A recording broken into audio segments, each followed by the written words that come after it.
Hello friends, welcome back to my channel, my page and welcome back to a brand new mini vlog.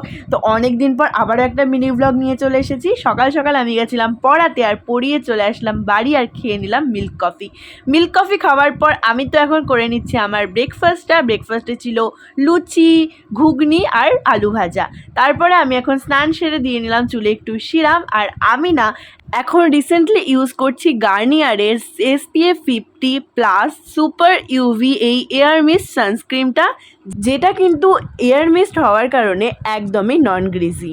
তো তারপর তো দেখি মা না সয়াবিন আলুর তরকারিটা করে যেতে পারেনি, সেই জন্য আমি করে নিলাম সয়াবিন আলু আর পটল দিয়ে তরকারিটা। লাঞ্চ সেরে তো দেখি বাবা নিয়ে এসেছে ঝরা তেঁতুল, মানে নতুন তেঁতুল যেটা উঠেছে। আমাদের এখানে তো এটাকে ঝরা তেঁতুলই বলে, তোমাদের ওখানে কি বলে কমেন্টস করে জানিও। তো অনেক দিন পর যেহেতু খাচ্ছি, আমার খেতে ভীষণ ভালো লাগছিল, আর টক তো আমার অলওয়েজ ফেভারিট।